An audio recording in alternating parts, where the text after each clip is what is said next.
거룩하신 동정 마리아님 복되시나이다. 정의의 태양 그리스도 우리 하느님을 낳으셨으니 온갖 찬미를 마땅히 받으시리이다.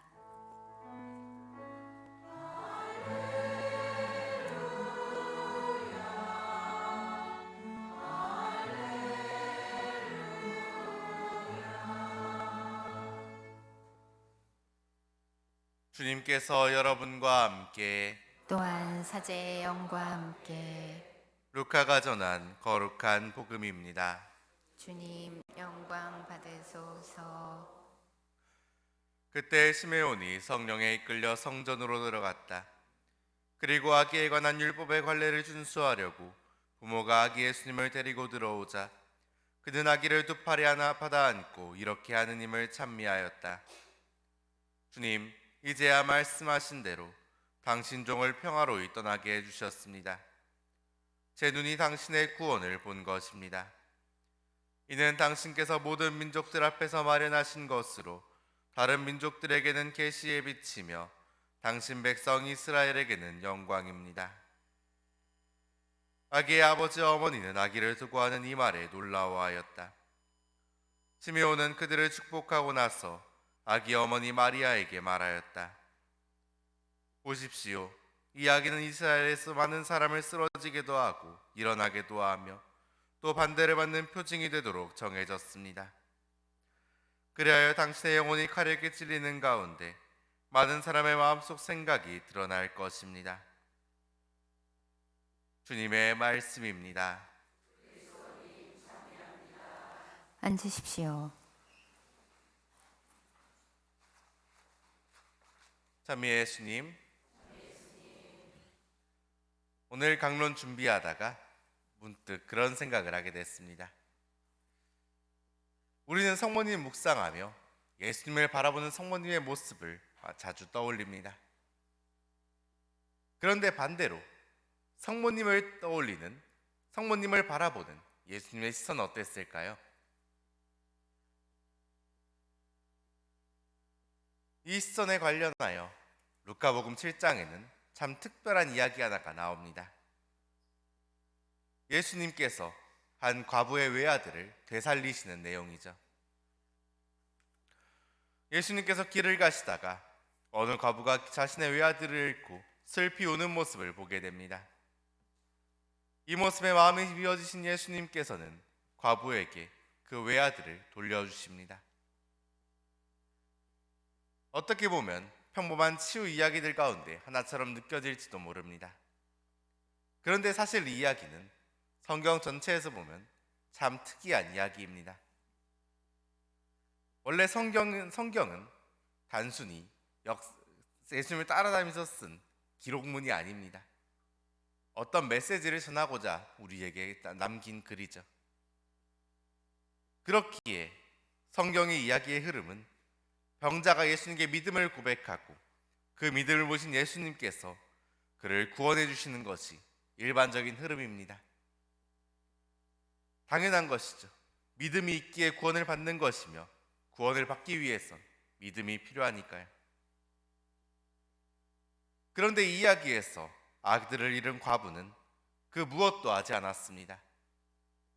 예수님께 믿음을 고백하지도 그분께 도움을 청하지도 않았습니다. 그래서 오히려 과부의 슬픔을 보고 마음이 미어지신 예수님께서 먼저 그녀에게 다가가십니다. 예수님께서 왜 그러셨을까요? 저는 그 아들을 잃은 과부의 모습에서 당신 아들을 잃은 성모님의 모습을 보셨지 않을까 하는 생각을 하게 되었습니다. 여러분, 혹시 성경에서 예수님의 남편 요셉의 이야기를 본 적 있으신가요? 예수님의 탄생과 어린 시절을 제외하면 요셉의 이야기는 단 한 번도 나오지 않습니다. 오히려 아버지의 역할을 해야 할 부분에서도 요셉 성인이 아니라 성모님과 예수님의 친척들이 등장하죠. 명확하게 그랬다는 기록은 남아있지 않지만 전통적으로는 요셉 성인이 이른 나이에 세상을 떴을 거라고 흔히 이야기하곤 합니다. 성모니의 삶은 참 어려운 삶이었습니다.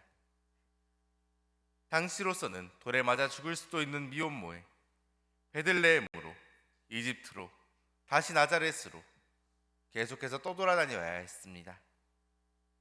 그렇게 나자렛에 정착한 뒤에도 그들의 삶은 쉽지 않았고, 마침내는 남편 요셉마저 이른 나이에 세상을 뜬 겁니다.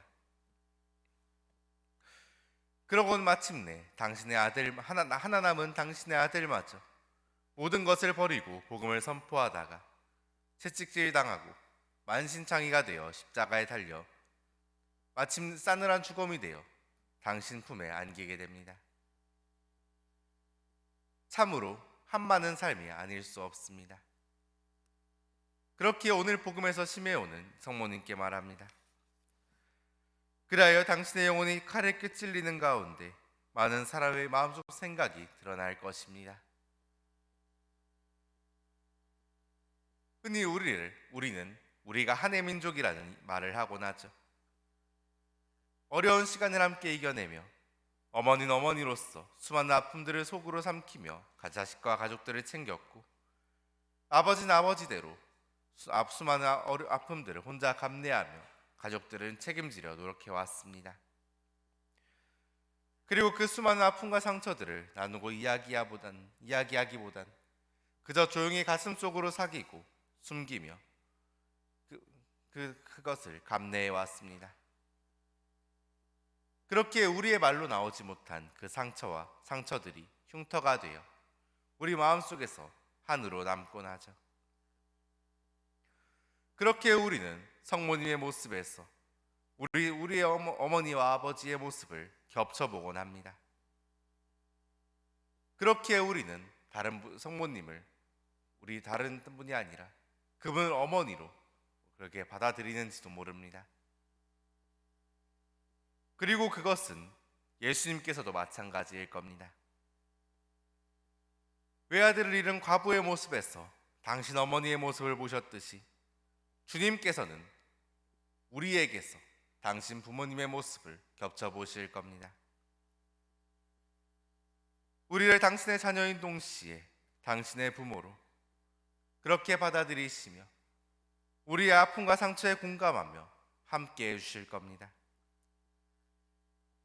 우리가 아파하는 모습을 보시고 가슴 아파하시며 우리가 청하기 이전에 먼저 우리에게 다가오시어 우리를 치유해 주실 겁니다.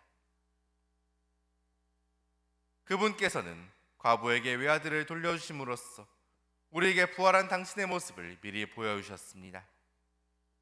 그렇게 우리의 아픔을 치유하시고 상처를 보듬어 주셨습니다.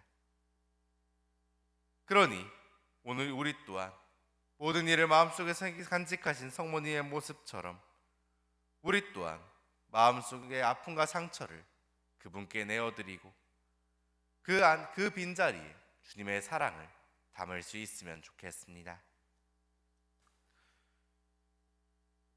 오늘 복음하우스 말씀 함께 묵상하며 강론을 마무리합니다. 거룩하신 동정 마리아님 복되시나이다. 아멘.